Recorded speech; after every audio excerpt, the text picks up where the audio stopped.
Hola, voy a contaros mi historia. Todo empezó un 12 de octubre de 1492 con la llegada del hombre medio animal con piel impenetrable y brillante. Algunos que fuimos a recibirles nos obsequiaron con colgantes de muchos colores y demás objetos relucientes. Nosotros les dimos hilo de algodón y papagayos que nos intercambiaron por bolitas de cristal y cascabeles. Este fue el primer viaje que realizó Colón. Salió un 3 de agosto de 1492 del puerto de Huelva y llegó a la isla que después nombró como San Salvador un 12 de octubre de 1492, pensando que había llegado a la India. Tras el éxito de la primera expedición, rápidamente se realizaron más. Reyes católicos pidieron la soberanía de los territorios descubiertos para explorarlos y evangelizarlos. Y finalmente, para evitar conflictos con Portugal, se firmó el Tratado de Tordesillas, en el año 1494, el cual repartía la tierra descubierta con una línea imaginaria que atravesaba el Atlántico.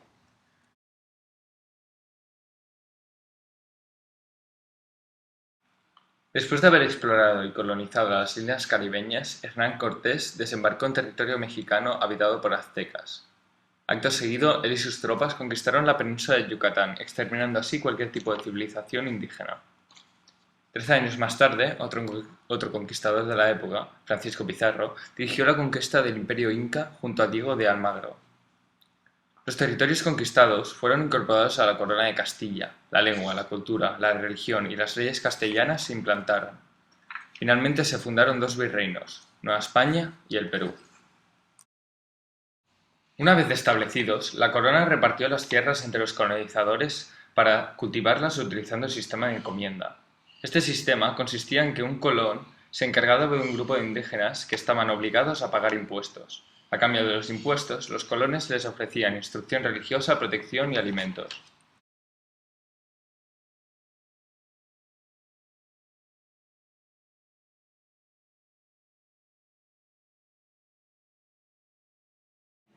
En 1469 nos unimos en matrimonio el príncipe Fernando y yo, la princesa Isabel. 10 años más tarde, Fernando se convirtió en el rey de la corona de Aragón, al igual que yo, que tras la guerra civil por el trono en 1479 me impuse como reina. Esta unión no supuso un único reino, sino una unión dinástica. Se administraba de forma conjunta las dos coronas, pero cada reino mantenía sus leyes y fronteras. Durante nuestro reinado nos fuimos expandiendo e intentamos unir todos los territorios de la península ibérica. La imposición del catolicismo fue un elemento unificador de los reinos, que se convirtió en el objetivo prioritario de los nuevos monarcas. Para controlar y perseguir los herejes, en 1478 se creó el Tribunal de la Inquisición, que fue la única institución que tenía jurisdicción sobre los territorios de Castilla y Aragón. Se obligó a los judíos a convertirse, y los que no lo hicieron fueron perseguidos. También se garantizó a los musulmanes que podrían mantener su religión y sus costumbres.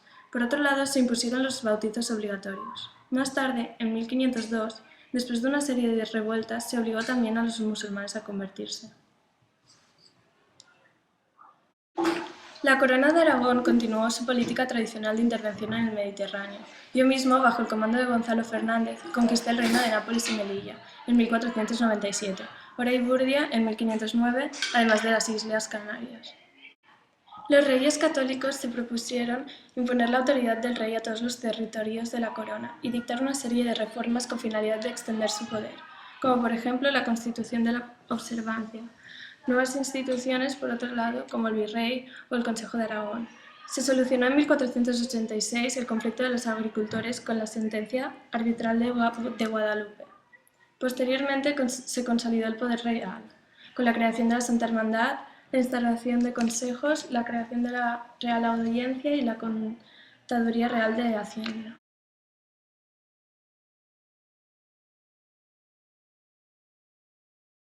Al comienzo del siglo XVI, Carlos I, nieto de los reyes católicos, ocupó el trono de la monarquía hispánica e instauró la dinastía llamada Habsburgo. Carlos I y su hijo Felipe II gobernaron sobre un imperio inmenso, formado por las posesiones europeas y por los territorios americanos incorporados a la corona de Castilla. Buena parte de conflictos fueron formados por problemas religiosos y la defensa del catolicismo por parte de la monarquía hispánica. Mi abuelo, Fernando el Católico, gobernó personalmente la corona de Aragón. A su muerte fui yo, Carlos de Habsburgo, quien heredó de manera conjunta ambas coronas. A la herencia de los reyes católicos se me sumó la herencia de mis abuelos paternos. Me convertí en el soberano más poderoso de toda Europa, y esto me hizo asumir la responsabilidad de defender a la Europa cristiana del intento de expansión del Imperio Turco Otomano. Felipe II reinó sobre un imperio inmenso. Amplió el sistema de consejos que tenían como función asesorarlo e impuso el espíritu de la Contrarreforma y su lucha por el protestantismo. Los problemas más graves que se produjeron fueron a raíz de las persecuciones de moriscos. Continuó la guerra con los franceses. También hubo una serie de conflictos con Inglaterra, aunque la rebelión de Flandes fue quizás el problema más grave de su reinado. Posteriormente reinaron Felipe III y Felipe IV, que pusieron fin a la hegemonía en Europa. Su reinado coincidió con la Guerra de los 30 años. Esta guerra finalizó con la Paz Westfaliana en 1648. Finalmente, Carlos II puso fin al reinado de los Austrias, que constituyó un momento crítico para el imperio. El 1 de noviembre de 1700 murió el último rey de la dinastía de los Austrias, Carlos II, sin haber dejado descendencia. Su testamento designó a Felipe conde d'Anjou, nieto de Luis XIV de Francia, como heredero del trono español. Austria, Inglaterra y los Países Bajos pensaban que ese nombramiento daría aún más poder a Francia, y apoyaron a otro candidato para el trono español, el archiduque Carlos de la dinastía de los Austria. Empezó entonces la guerra conocida con el nombre de Guerra de Sucesión. En mayo de 1702, la Gran Alianza, formada por Inglaterra, el Imperio Austriaco y las Provincias Unidas de los Países Bajos, declaró la guerra a Francia y España. Era una lucha por el poder de Europa. En 1711 murió el emperador del Imperio Romano Germánico y el archiduque Carlos accedió al trono. La Gran Alianza se rompió y se optó por llegar a un acuerdo de paz. 2 años más tarde se firmó el Tratado de Utrecht, en el que todas las potencias implicadas aceptaron a Felipe V como rey de España. Castilla apoyó a Felipe de Anjou, pero los territorios que formaban la Corona de Aragón apoyaron al archiduque Carlos. Esto provocó un conflicto civil.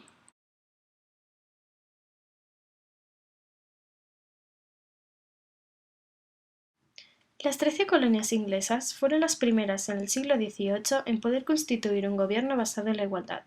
Los habitantes se enfrentaron a la metrópolis para defender sus intereses y su libertad. Los colonos americanos no estaban de acuerdo con los impuestos, generalmente los del té, ni tampoco con el monopolio comercial que Gran Bretaña establecía con nuestro territorio. El 4 de julio de 1776, los delegados de las 13 colonias nos reunimos en Filadelfia para poder redactar la Declaración de Independencia de los Estados Unidos de América, escrita por mí, Thomas Jefferson. Este documento impulsaba el derecho a la libertad, la búsqueda de la felicidad y el deber del gobierno de respetar los derechos del pueblo.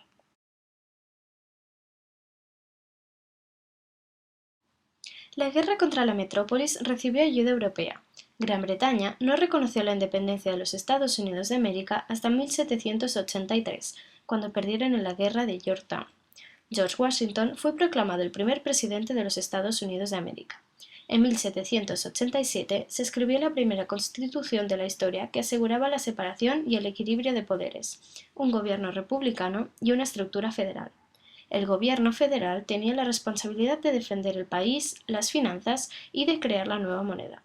También contaba con una declaración de los derechos que garantizaba la libertad religiosa, de prensa, de expresión, de reunión y de ser juzgado por un jurado. La Revolución Americana en Europa reforzó los sentimientos de hostilidad contra la monarquía absoluta.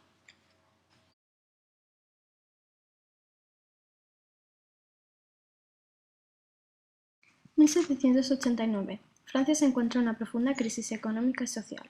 Desde 1760 ha habido una subida de precios de los alimentos a causa de las malas cosechas, provocando el descontento popular.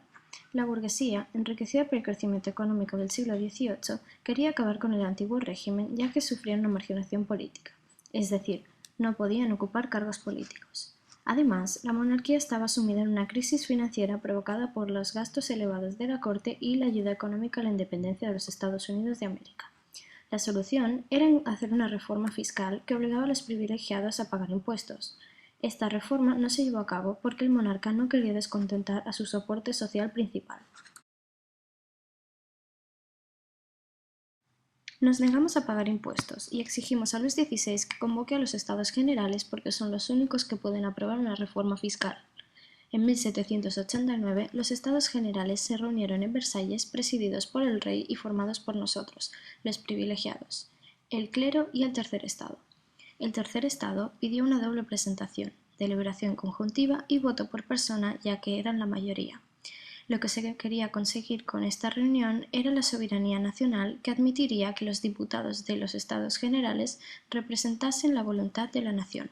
Como que el monarca y la nobleza solo han aceptado la doble representación, el 20 de junio, al Jour de Paume, nos hemos reunido en el tercer estado en la Asamblea Nacional para elaborar una constitución que reflejase la voluntad de los franceses. Como que teníamos miedo de que las tropas reales encarcelaran a los representantes del tercer estado, el 14 de julio asaltamos la Bastilla para defender a nuestros representantes y el proceso revolucionario. Este miedo también se extendió por el campo en forma de una revuelta antiseñorial, el Gran Miedo, que nos llevó a quemar residencias nobiliarias y documentos señoriales. Delante de la radicalización del pueblo, la Asamblea Nacional decretó el 4 de agosto la abolición de los privilegios feudales y promulgó la Declaración de los Derechos del Hombre y del Ciudadano, que reconocía los derechos de las libertades individuales, colectivas y la igualdad delante de la ley y los impuestos. Después de crear la Asamblea, se dieron 3 propuestas para organizar el Estado y la sociedad al transformar Francia en un Estado liberal. La primera era una monarquía constitucional que, con el apoyo de la burguesía conservadora, se quería establecer el liberalismo. La segunda era una república democrática impulsada por la burguesía radical y los sectores populares para crear una sociedad igualitaria y democrática. Y por último, una república burguesa que quería hacer volver la burguesía conservadora. 1789. La Asamblea inició un proceso reformista para convertir Francia en una monarquía constitucional y parlamentaria. 1791 se promulgó una constitución en la cual se estableció la separación de poderes, la soberanía nacional y la igualdad legal de los ciudadanos, aunque el rey pudo conservar el derecho a veto. Se estableció un sufragio indirecto y censatario que dividía a los ciudadanos en activos, ricos que podían votar, y pasivos, pobres que no podían votar. También se formó una asamblea legislativa que prohibía la tortura, obligaron a la nobleza a pagar impuestos y abolieron los gremios. Para defender las conquistas de la Revolución se creó un ejército, la Guardia Nacional. Las reformas satisfacían a los grupos burgueses porque les concedían derechos políticos y libertad económica, aunque el nuevo régimen tenía muchos oponentes, la nobleza. Por otro lado, los sectores populares se organizaron en 3 grupos llamados girondinos, jacobinos y cordeliers, que tenían el apoyo de la milicia popular de París, los sans-culottes. Juntos reclamaban una república. Junio de 1791. Mi marido, los 16, mis hijos y yo quisimos huir de París para unirnos al ejército austríaco que planeaba invadir Francia y restablecer el absolutismo. 1792. La Asamblea le declaró la guerra a Austria, originando un clima de revuelta entre los sans-culottes que el 10 de agosto de 1792 decidieron recluirnos dentro del palacio y así poder proclamar la república. Esta quedó en manos de los girondinos, que convocaron a la nueva Asamblea, la Convención Nacional, para hacer un juicio contra mi esposo y yo, que al pedir ayuda a Austria para huir porque temíamos nuestra muerte, se nos acusó de traición y fuimos condenados a la guillotina. La muerte del rey provocó la unión de las monarquías europeas, que formaron una coalición contra la Francia revolucionaria. Esto provocó revueltas al interior de Francia y aumentaron las conspiraciones contra la realeza, mientras que los ejércitos aliados invadieron Francia finalmente.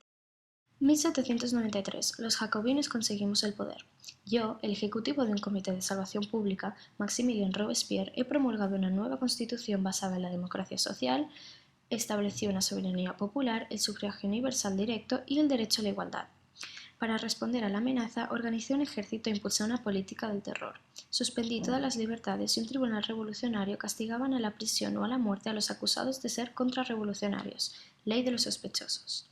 Para contentar a los sans-culottes, aprobó unas leyes sociales, el control de los precios y salarios, la distribución de los bienes contrarrevolucionarios entre los indigentes, la venta de tierras del clero y la instrucción obligatoria. Cerré las iglesias y estableció el culto a la diosa de la razón. 1794, las revueltas interiores se disuelven y los ejércitos franceses se imponen contra la coalición extranjera. El terror, nuestro gobierno, no provocó la oposición del pueblo y en 1794 un golpe de estado acabó mi gobierno y me ejecutaron. La burguesía conservadora tomó el control de la revolución de nuevo. El poder ejecutivo lo dirigía el directorio, se reinstauró el sufragio censatario y el poder legislativo lo tenía el Consejo de los 500 y el de los ancianos. Se quería restaurar la Constitución de 1791 y se persiguió y clausuró a los jacobinos. La crisis económica y política conjunta a la guerra dio prestigio al ejército, ya que éramos los únicos que podíamos asegurar la defensa nacional. En 1799, yo, Napoleón Bonaparte, hice un golpe de Estado que acabó con el directorio e inauguré el consulado. Se me dio el título de cónsul, establecí la paz religiosa, un código civil y muchas otras mejoras para la República. En 1804 me autoproclamé emperador porque me sentía invencible. Mi imperio se extendió tanto que nunca tuve suficiente. En 1815, al haber perdido la batalla de Waterloo, me obligaron a exiliarme a la isla de Santa Elena, donde morí en 1821. En 1814 y 15 se reunieron las potencias mundiales en el Congreso de Viena para restaurar el absolutismo monárquico. En 1792 el imperio napoleónico se dividió entre los vencedores Rusia, Prusia, Gran Bretaña y Austria.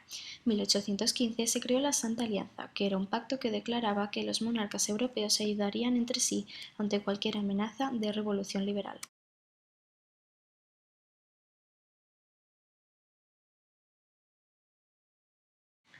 Entre 1750 y 1840 la sociedad británica pasó a ser de una sociedad agraria y artesanal a ser una sociedad urbana e industrial. Denominamos primera revolución industrial a las transformaciones tecnológicas, económicas y sociales experimentadas por Gran Bretaña durante estos años, que se extendieron también a otros países del mundo. Más tarde, entre los años 1880 y 1914, el proceso de industrialización llegó a muchos más territorios a través del colonialismo. Se consiguieron nuevos avances tecnológicos, surgieron las grandes empresas y las formas de organización del trabajo cambiaron. Esta segunda fase del proceso se conoce como la Segunda Revolución Industrial. Las causas de esta primera revolución industrial son diversas, como la revolución agrícola, el nuevo desarrollo del comercio, el crecimiento demográfico y una nueva visión de la economía. Uno de los avances más famosos de la primera revolución industrial es la máquina de vapor. Tiene mucha más fuerza y potencia que las fuentes de energía conocidas hasta ahora. Con él, el uso de la máquina surge en las fábricas, donde el trabajo ya no es artesanal. Gracias a esta máquina, la industria textil y la siderúrgica se vieron muy beneficiadas y crecieron mucho. Otro gran avance de la revolución industrial fue la revolución en el transporte con la invención del ferrocarril y el barco a vapor. En esta segunda etapa de la revolución industrial, las empresas como la mía financian investigaciones científicas que favorecen su crecimiento. En 1860 se inventó el motor de explosión y gracias a él se fabricaron automóviles. Asimismo se descubrieron nuevas fuentes de energía como la electricidad y el petróleo. La segunda revolución industrial significó el nacimiento de la gran empresa. El avance de la industria durante el siglo XIX hizo posible la compra de más máquinas y la contratación de más mano de obra.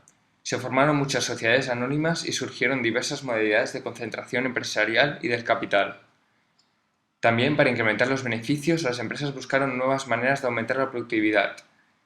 Estas nuevas teorías del trabajo en las industrias dividían el trabajo en tareas básicas. Además, el sueldo pasó a ser proporcional a la producción. Como consecuencia de la industrialización surgió un gran crecimiento demográfico. Se emigró más a la ciudad y la sociedad se dividió en clases, como la aristocracia, la pequeña burguesía y campesinos y el proletariado. El imperialismo fue practicado por los países industrializados europeos, los Estados Unidos y Japón en los otros continentes. Su método es el colonialismo. Ejercen de manera directa, mediante la fuerza militar y burocrática, un dominio absoluto sobre las colonias, justificado por la conciencia de tener una superioridad cultural. Su finalidad principal es la explotación económica de las colonias. Las causas del imperialismo fueron, por una parte, económicas. También se necesitaban nuevos mercados, nuevas materias primas y fuentes de energía.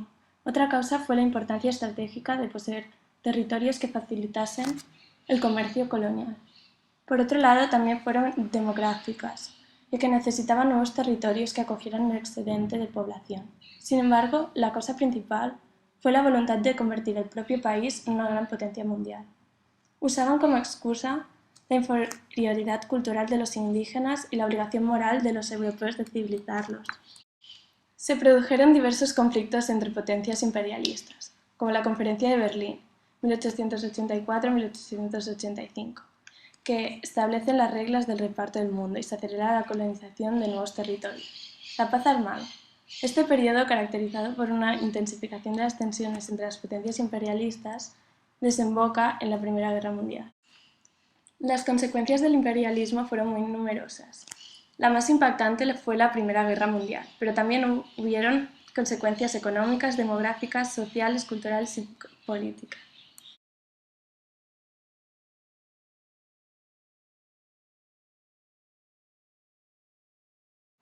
El 28 de junio de 1914 asesina al archiduque Francisco Fernando en la capital de Bosnia ocupada por los austrias. Francisco Fernando iba a ser emperador del Imperio Austrohúngaro. Esto dejó sin sucesión al imperio.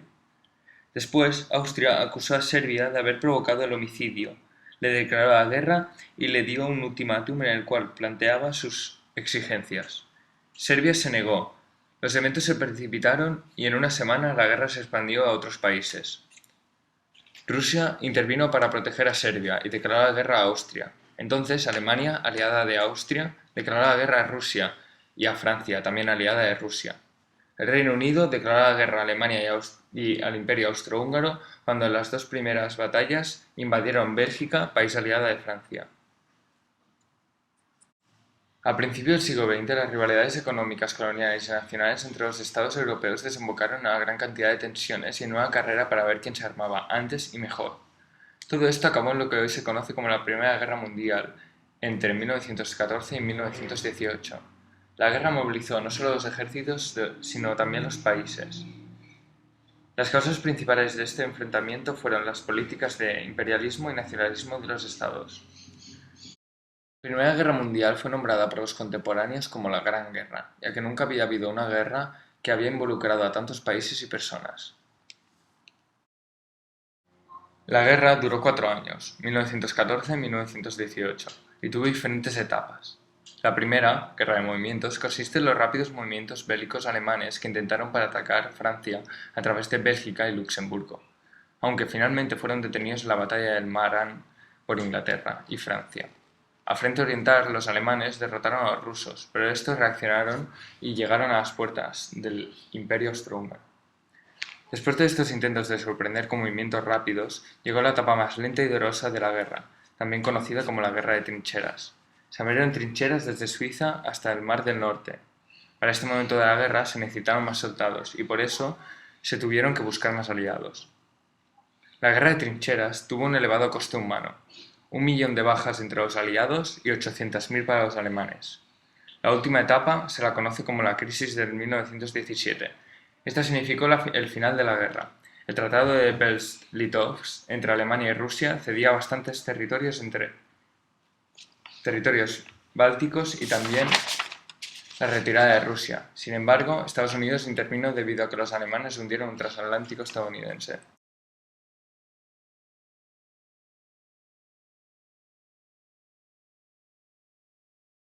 Al comienzo del siglo XX, el Imperio zarista era un gran país donde había un absolutismo monárquico. Su forma de gobierno era la autocracia. Esto significa que el zar tenía el poder absoluto y a la hora de tomar decisiones no tenía que responder ante nadie. En cuanto a sociedad, los burócratas eran fieles, un ejército aseguraba el control del imperio y la Iglesia ortodoxa constituía uno de los grandes pilares ideológicos del régimen. La economía se basaba en la agricultura que pertenecía a terratenientes y las trabajaban los agricultores, que tenían unas vidas prácticamente miserables. En algunas zonas de Rusia se había iniciado el proceso industrial impulsado por capital extranjero. Dentro de las fábricas trabajaba el proletariado por un sueldo muy bajo. En 1898 se fundó el Partido Socialdemócrata Ruso liderado por Lenin y constituido por seguidores llamados bolcheviques y mencheviques. Este defendía la necesidad de que Rusia tuviese una revolución social. Nadie estaba preparado para una guerra como esta. La Primera Guerra Mundial ha provocado la movilización de muchos agricultores y por este motivo el pueblo se muere de hambre. Como sabemos que el zar Nicolás II no puede solucionar esta situación, nos hemos organizado en grupos llamados soviets para exigir la retirada de Rusia de la Primera Guerra Mundial y el fin de la autocracia. Como el gobierno no quiere hacernos caso, los socialrevolucionarios mencheviques y bolcheviques exigen la abdicación del zar Nicolás II. Hoy por fin ha caído el zarismo. Hoy, febrero de 1917, en San Petersburgo ha tenido lugar una revolución que ha provocado la caída de Nicolás II y se ha instalado un gobierno provisional dirigido por Kerensky y el Parlamento. Gracias a las reformas, Rusia es una república democrática. Llevamos demasiado tiempo creyendo las promesas del gobierno de que saldremos de la guerra y que habrá una revolución agraria. Queremos un gobierno formado por soviets, obreros y agricultores. Hoy, 25 de octubre, hemos podido destituir al gobierno provisional y Lenin ha formado un gobierno obrero. Nos ha sacado de la guerra firmando la paz de Brest-Litovsk. Ha repartido las tierras entre los agricultores y las fábricas las controlan los comités obreros. Parece que cada vez estamos más hundidos en la miseria. Esta guerra civil entre el ejército blanco, que son los agricultores ricos, y las antiguas clases privilegiadas, lucha contra el ejército rojo liderado por Trotsky. Mientras tanto, los bolcheviques han cambiado su nombre por Partido Comunista de la Unión Soviética, expulsando a los demás partidos. Hemos conseguido crear un Estado federal que se forma por todas las viejas nacionalidades antiguas del imperio zarista llamado la Unión Soviética. Lo gobernamos con un parlamento y el único partido que controla la vida política es el de los PQs. Es un sistema totalitario en el que las instituciones no se escogen democráticamente. Se justifica por la dictadura del proletariado, ya que el partido representa a la mayoría de la población. Tras la muerte de Lenin en 1924, al haber una diferencia de pensamientos entre Trotsky y Joseph Stalin, nos ha llevado a luchar por el poder de la URSS. Trotsky decía que se tendría que exportar la revolución a otros países y yo propuse que tendríamos que convertir la URSS en el causante de las revoluciones futuras. Me he convertido en el líder de la URSS destituyendo a Trotsky, eliminando todo lo relacionado a él, y en 1940 lo mandé a asesinar. A partir de aquí, creó una economía y sociedad igualitaria que prohibía el tener una propiedad privada, priorizaba la industria pesante y una economía dirigida por el Estado. Cualquier persona que se opusiese a este gobierno o que fuese sospechoso de oponerse era perseguido por la KGB y eran ejecutados, metidos en prisión o en campos de trabajo forzados, los gulags.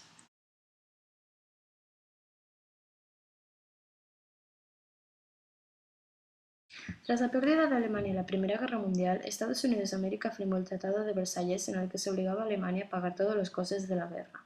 Esto provocó una profunda crisis en el país, ya que al no tener suficiente dinero les tuvieron que pedir préstamos. Mientras tanto, Estados Unidos creció económicamente, ya que hubo un gran comercio entre ellos y sus aliados. No obstante, llegó un momento en el que ya no quedaba dinero para prestar y la confianza de los americanos en la banca disminuyó. Finalmente, el 24 de octubre de 1929, la bolsa más grande de Estados Unidos, Wall Street, se quedó sin dinero y las acciones cayeron en picado.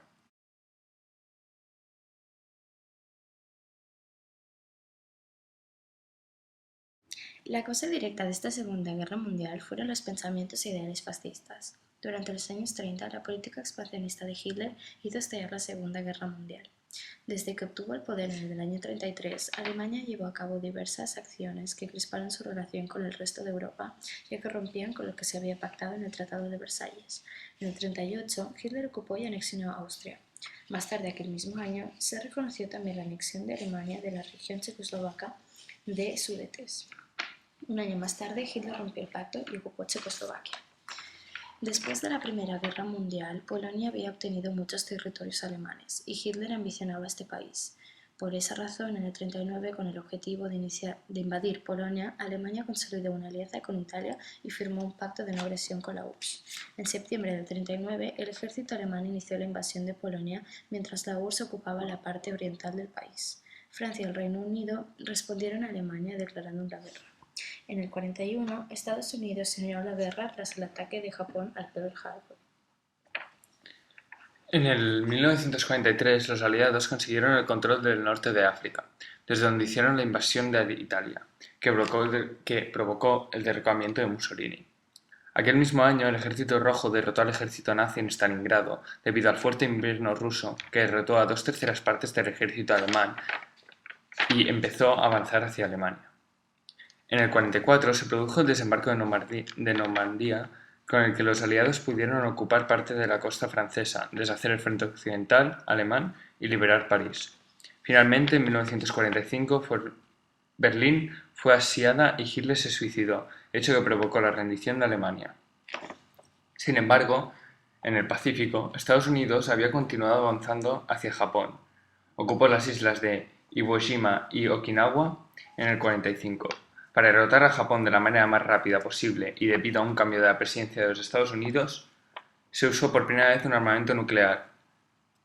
Una vez lanzadas las bombas en Hiroshima y Nagasaki, la guerra se dio por finalizada.